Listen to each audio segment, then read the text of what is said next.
ভাই আপনারা একটু চুপ করেন প্লিজ। খালেদা জিয়া তাকেও তার সন্তানকে হারাতে হয়েছে। বন্ধুরা, প্রবাসে থাকা অবস্থায় তার প্রিয়তমা স্ত্রী পৃথিবী থেকে চলে গেছে। শেখ হাসিনা এমন এক রাজত্ব চেয়েছিলেন যেখানে কেউ যাতে টু শব্দ করতে না পারে, এবং শেখ হাসিনার ফাঁসিবাদী শাসনের কষাঘাতে জর্জরিত হয়েছে।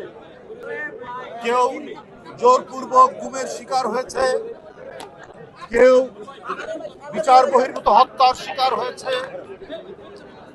কেউ অসংখ্য মিথ্যা মামলা নিয়ে কারাগারে জীবন কাটাতে হয়েছে। নীলফামারী এমন একটি জেলা, যে জেলায় আন্দোলন সংগ্রাম করতে গিয়ে অসংখ্য নেতাকর্মী বিচার বহির্ভূত হত্যার ক্রস ফায়ারের শিকার হয়েছে। নীলফামারীর একজন মন্ত্রী, যার নেপথ্য নায়ক ছিলেন, তিনি কে আপনারা নিশ্চয়ই জানেন।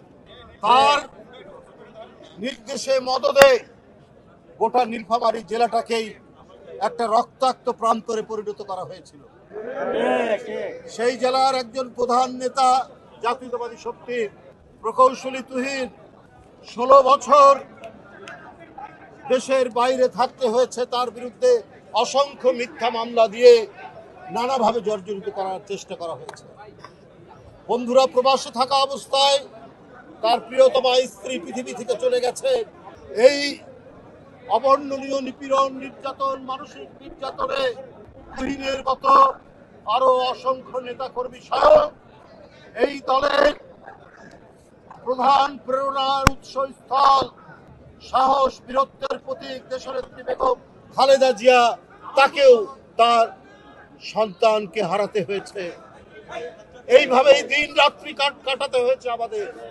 শেখ হাসিনা এমন এক রাজত্ব চেয়েছিলেন যেখানে কেউ যাতে টু শব্দ করতে না পারে। এই কারণেই বেগম খালেদা জিয়াকে বন্দী করা হয়েছে। বিএনপির ভারপ্রাপ্ত চেয়ারম্যানের নামে মিথ্যা মামলা এবং একের পর এক সাজা দেওয়া হয়েছে। লাখ লাখ নেতাকর্মীর নামে মিথ্যা মামলা দেওয়া হয়েছে।